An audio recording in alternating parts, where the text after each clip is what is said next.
Assalamualaikum warahmatullahi wabarakatuh. Perkenalkan nama saya Sri Sulianti dengan NPM 22411110 dari kelas manajemen 22B. Di sini saya akan menyampaikan beberapa materi dan penjelasan tentang analisis ulangan. Apa sih pengertian dari analisis rasio keuangan? Jadi, analisis rasio keuangan itu merupakan upaya yang dilakukan untuk mengukur sebuah keadaan keuangan dalam perusahaan atau sebuah bisnis.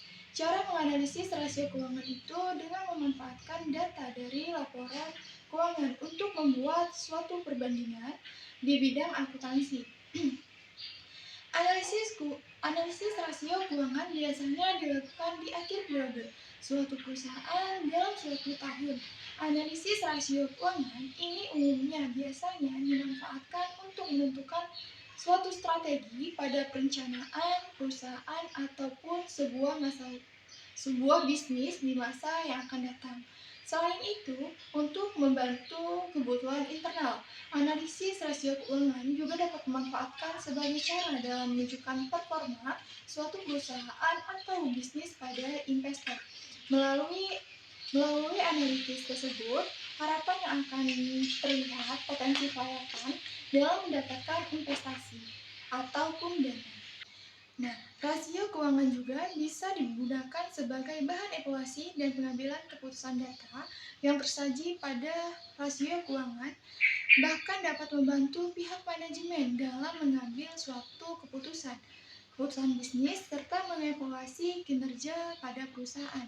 Nah, dengan begini pihak manajemen dapat mengambil keputusan untuk langkah-langkah selanjutnya, bahkan yang berguna bagi keberlangsungan suatu perusahaan tersebut. Kedua, itu bisa membantu memprediksi suatu kinerja di masa depan. Melalui adanya rasio keuangan, pihak manajemen dan investor akan sangat diuntungkan sebab mereka bisa dengan mudah memprediksi suatu kinerja masa depan untuk perusahaan dari berbagai data, bahkan dari berbagai analisis yang tersaji. Hal ini dapat membantu para investor maupun calon investor yang akan masuk untuk membuat keputusan investasi yang lebih baik, bahkan meminimalkan risiko keuangan perusahaan tersebut. Nah, ketiga itu untuk menjabatani komunikasi antar perusahaan dengan pemangku kepentingan.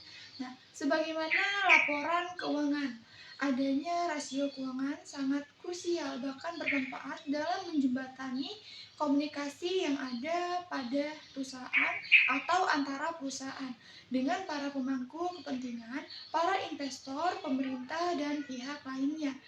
Nah, mengenai kinerja suatu bisnis, di samping itu juga melalui kehadiran rasio suatu bisnis sangat memungkinkan untuk memperoleh perdanaan dengan lebih mudah, bahkan pasalnya kinerja perusahaan yang ada terpapar dengan sangatlah jelas dan baik dan efektif. Mengapa analisis rasio keuangan itu sangat penting? Jadi, analisis rasio itu sangat penting karena dapat menggambarkan keadaan operasi suatu perusahaan dengan lebih akurat dan lebih jelas, bahkan bisa membayangkan sebuah perusahaan yang menghasilkan pendapatan 1 miliar pada kuartal terakhir. Nah, meskipun hal itu terlihat tampak ideal, perusahaan mungkin memiliki margin atau laba kotor negatif. Penurunan metrik rasio likuiditas dan pendapatan biasanya yang lebih efektif rendahnya dibandingkan ekuitas dibandingkan periode sebelumnya. Jadi, angka statis saja mungkin tidak sepenuhnya menjelaskan kinerja suatu perusahaan tersebut. Apa saja tujuan dari analisis rasio keuangan?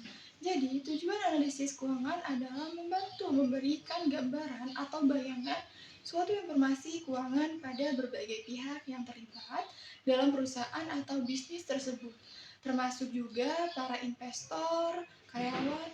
Bahkan berikut ini adalah beberapa tujuan analisis keuangan. Pertama itu memberikan informasi tentang kesehatan keuangan. Kedua, memberikan gambaran performa sumber daya perusahaan. Ketiga itu menyajikan data aktivitas operasional manajemen. Keempat itu ada menunjukkan efektivitas strategi, suatu strategi perusahaan atau bisnis. Kelima itu ada menampilkan data untuk pertimbangan besaran pada pajak untuk menjadi bahan referensi dan menjadi bahan evaluasi. Di sini ada beberapa metode dalam analisis keuangan. Pertama itu ada analisis time series and forecasting. Analisis ini merupakan cara menganalisis rasio keuangan menggunakan metode ini, yaitu membandingkan data keuangan pada periode tertentu. Perbandingan ini digunakan sebagai bahan proyeksi atau perkiraan kondisi atau perkiraan suatu kondisi keuangan, bahkan suatu perusahaan di masa yang akan mendatang ataupun masa depan. Analisis time series ini atau analisis tim forecasting memiliki beberapa poin yang harus diperhatikan karena pengaruhnya terhadap perubahan struktur keuangan itu sangat berpengaruh. Nah, poin-poin tersebut diantaranya adalah peraturan pemerintahan, perubahan kompetisi, akuisisi, dan perubahan suatu teknologi. Adapun beberapa langkah yang harus kita pahami tentang cara menganalisis rasio keuangan. Dengan metode analisis time series on forecasting sebagai berikut. Pertama, menentukan tahun dasar menghitung angka suatu indeks tahun lainnya. Memperkirakan arah dan kecenderungan historis. Pos laporan keuangan menyimpulkan hasil analisis. Selanjutnya ada analisis common sense. Cara menganalisis rasio keuangan menggunakan metode analisis common sense itu ialah membandingkan suatu perubahan antara berbagai pos dengan jumlah aktiva, bahkan pasiva, dan penjualannya. Hasil perbandingan analisis ini disajikan dalam bentuk persentase untuk setiap komponen dalam laporan suatu keuangan, baik neraca maupun suatu laba rugi. Cara menganalisis rasio keuangan dengan metode ini itu memungkinkan suatu perusahaan dapat memperoleh informasi tentang berbagai relativitas aktiva lancang terhadap aktiva tetap atau komposisi investasi dan relativitas utang perusahaan terhadap modal ataupun struktur modal.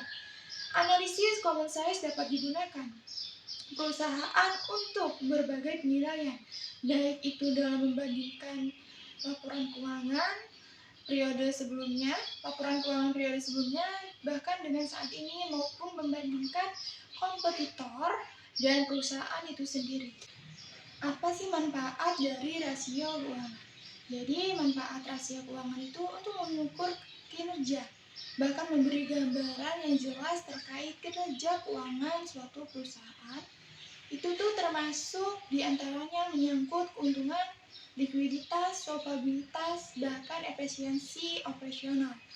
Nah, dengan melakukan evaluasi rasio keuangan dari waktu ke waktu, pihak manajemen biasanya bahkan dengan investor dapat mengidentifikasi masalah yang mungkin muncul bahkan terjadi yang berpotensi itu mempengaruhi kesehatan keuangan suatu perusahaan. Pertama itu menentukan kemampuan membayar hutang. Salah satunya itu jenis rasio keuangan seperti rasio solvabilitas. Itu untuk memberikan suatu informasi tentang kemampuan perusahaan dalam membayar suatu kewajiban jangka panjang perusahaan tersebut. Salah satunya tentu saja utang. Dengan melihat rasio ini atau rasio solvabilitas, pihak manajemen perusahaan dan investor dapat melihat resiko berbagai keuangan yang ada dalam perusahaan tersebut. Kedua itu membandingkan kinerja perusahaan dengan kompetitor.